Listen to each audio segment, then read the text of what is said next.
with health updates and more. This is Wrestling Rambles. My name is John and you're watching the Wrestling Report. Before we get into the rest of the video, don't forget to press that like button and make sure you subscribe to Wrestling Rambles with notifications on.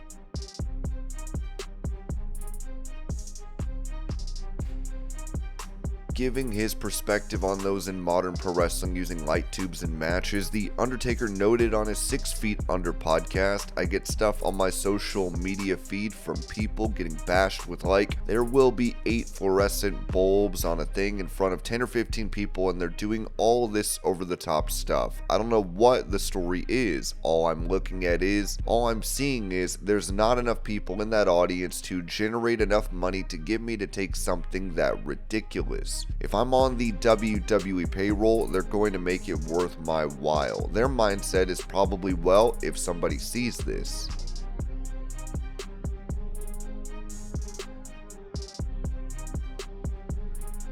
For an update on Jay White's future return to AEW, in-ring action, Ringside News wrote that after parting ways with New Japan Pro Wrestling, Jay White had multiple opportunities knocking on his door, but he ultimately decided to join AEW. However, his momentum came to a screeching halt after being sidelined due to an injury. With White currently on hiatus from AEW television, fans have eagerly awaited updates on his return status, and now the wait may finally be over. Jay White's last match took place on July 6th, where he was defeated by Hangman Page during the Owen Hart Foundation tournament. Unfortunately, following his injury, the Bang Bang Gang had to vacate the 6-man titles, which significantly affected their standing in AEW. AEW had initially hoped to have Jay White back in time for AEW All In, but those plans were derailed when he wasn't medically cleared to compete. Though White appeared on AEW Dynamite the week before the big pay-per-view, it wasn't enough to jumpstart his in-ring return. Recently, eBoo Wrestle Purist shed light on Jay White's status, hinting that his AEW return is right around the corner. With AEW Dynamite set to celebrate its 5-year anniversary this week, there's growing speculation that White will make a triumphant comeback during this highly anticipated episode. Jay White is set to return to AEW imminently, eBoo confirmed, further exciting fans who have been missing White's presence in the ring.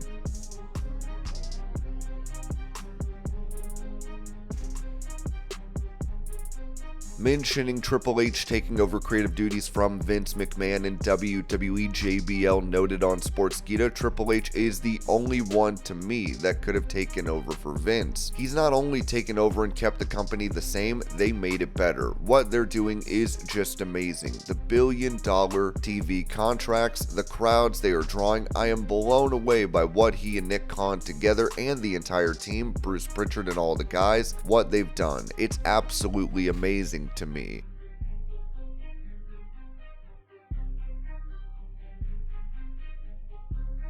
Speaking about efforts of flood relief for East Tennessee, Knox County Mayor Glenn Kane Jacobs said this on X. Hey everyone, this is Knox County Mayor Glenn Jacobs, also known as WWE Hall of Famer Kane. I'm teaming up with the great folks at Mission of Hope and Knoxville Wholesale Furniture to host a canned food and bottled water drive to help the victims of the flooding in Upper East Tennessee this coming Saturday, October 5th, from 10 a.m. until 4 p.m. at the Knoxville Wholesale Furniture Clearance Center, 7428 Kingston Pike, next to the Westtown Mall. Again, that's this coming Saturday, October 5th, from 10 to 4 at the Knoxville Wholesale Furniture Clearance Center, 7428 Kingston Pike. Anything you give will help and will be greatly appreciated. Thank you, and God bless.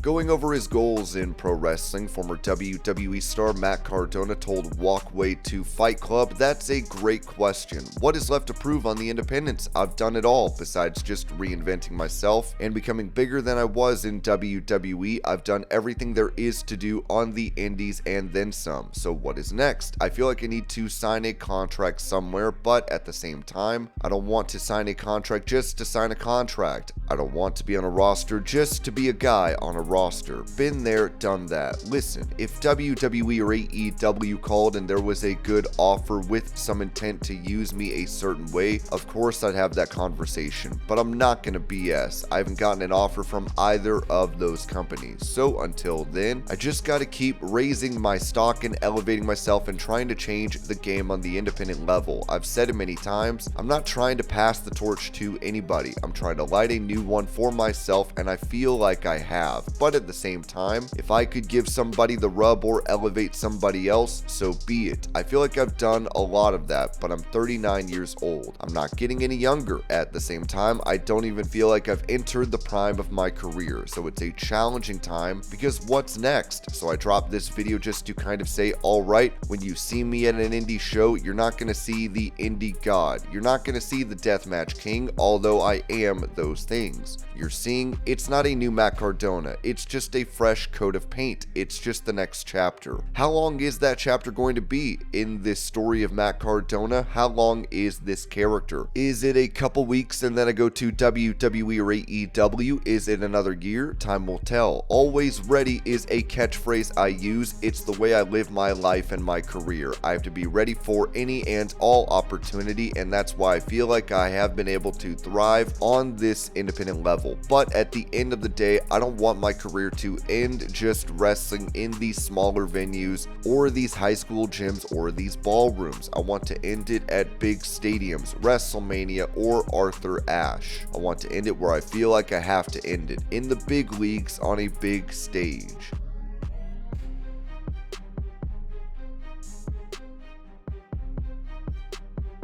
Giving his thoughts on WWE's decision to decrease the amount of house shows, WWE Champion Cody Rhodes told Superstar Crossover pros and cons. Pro is more time for rest and recovery. Modern WWE, with all the medical protocols that exist in terms of to have the best nutrition, to have the mental clarity and focus to be dialed in physically, we still very much are I guess toxic to a degree. There is a vanity element to professional wrestling and sports entertainment. In terms of everyone's preparation, that's a good thing in terms of being able to get that mental clarity and getting your time at home, but also be able to be locked in on work, to be able to get the best nutrition, the best recovery. Especially the con for me is I only get better at wrestling by wrestling. That's a con for me. How can I mitigate it is that I have the Nightmare Factory where we can wrestle and do things and train. Training for wrestling, I never believed in wrestling schools growing up because the only way you can really do wrestling is by wrestling in front of an audience. You have to do it in front of an audience. That will be a challenge for me because I feel like I've slid into the prime of my career and I feel really good. But I know if I take some steps back in terms of that, I'm going to have to mitigate it some way. I'm going to have to find, how do I train for this if I'm not able to do Saturday, Sunday house shows heading into Monday Night Raw? I think the majority of the locker room and roster probably looks at it as a great thing, and from a company standpoint, business-wise,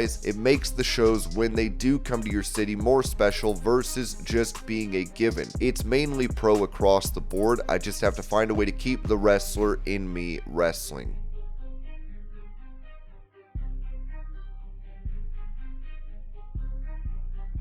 Also, Cody Rhodes would be asked in that interview if Darby Allin could be the face of AEW, as he responded, so the answer is a guaranteed yes. I believe Darby Allin can be the face of AEW, but don't let Darby fool you. He was never insecure and was never not confident. Darby is almost overconfident, and that's what we do. We talk smack. We wrestle each other. This is entertainment. I don't mind it, but sometimes your overconfidence is actually arrogance. When in his case, instead of it being arrogance, the experience that he's had now with Sting, the experience he's had seeing the different changes in the company, all of that is the experience that you need to lead you to where you see the clarity and you see the moment and go, hey, I hate using this terminology, but I can be the guy. Absolutely, 100% could potentially be the person. But, and here's the but, that spot is available to far more people than we think. In every company, everyone thinks it's about, oh, it's the politics. It's about who you know. There's a degree of that in everything, sure, but it's so much more fair than you think. If you look in the mirror and say, hey, I want to be in John Cena's spot, look at John Cena's schedule for the day. If you can do it, then perhaps you're on the path to getting that spot. If you can do it every day, then perhaps you do get the spot. If you can do it every day plus one, then it's yours, and I think it's a far more fair business than people think so, 100%, but there are other people that I would say that about as well. He certainly shouldn't be remotely in doubt on whether he can do that or not, but also the stupid climbing mountains and getting hit by buses. You can't be the face of the company if you're not relied upon. You know what I'm saying? You can't wrestle anybody and you're in a body cast, so that's dumb, but I say that with love.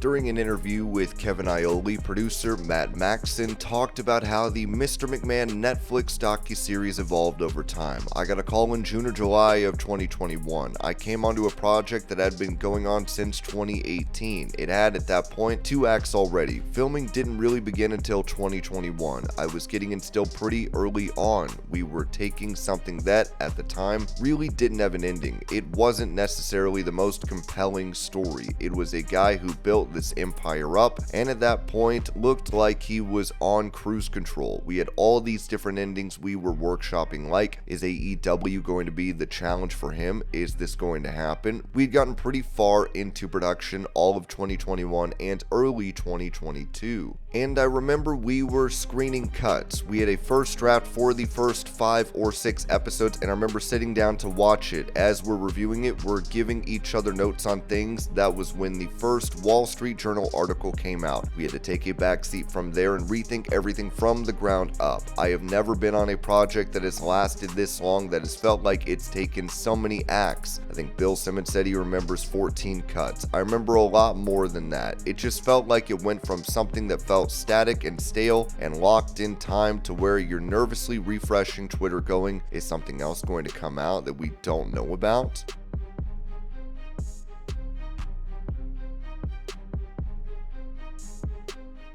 Mentioning a return to in-ring action on NXT, Shawn Michaels told Busted Open Radio, I get it, that itch with many of our talent. There are times that I wish I could just get in there with them once to help them. You both know it. You're in there with that certain somebody, and then it is this feel, this mysterious feel we always talk about when we're talking to one another or we're talking to young talent. They're able to grasp it. Right now, it's something that eludes them. They hear about it, but you don't know it until you felt it, whether it's you, Bubba, whether it's you, Mark, or myself. There are times that you know I can make them feel this in that moment if I could just be out there with them.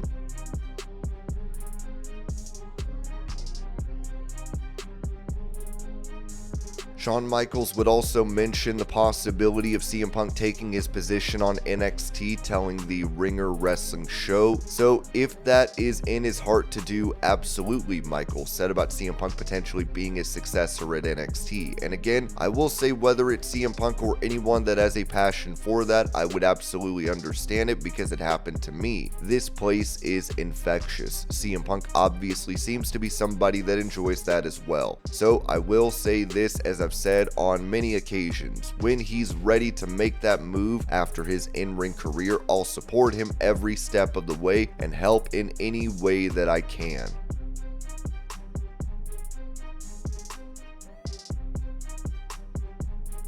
Bringing up the return of Adam Cole to AEW as he has been out of action due to injury since September of last year, Sean Ross Sapp of Fightful reported that word backstage within All Elite Wrestling is that they're hopeful and even expecting to get Adam Cole back sooner than later, and that wheels have already been put in motion to prepare for that on screen.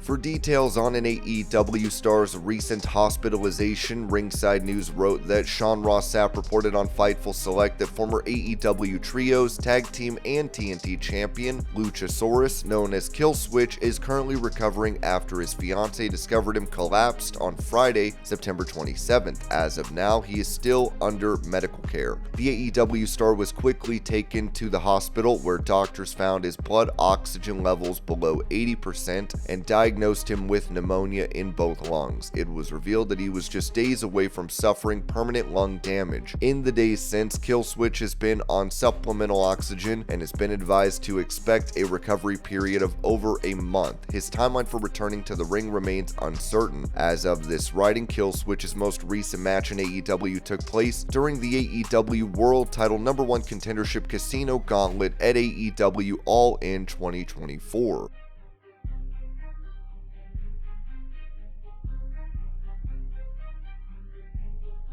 With MVP making his AEW debut recently and showing interest in former world champion Swerve Strickland, this was said regarding future plans. As Sean Ross Sapp said on the Fightful Select Q&A podcast, this is Swerve's next big program as he emerges out of the AEW world title scene, and I know it's one that a lot of people are internally excited about.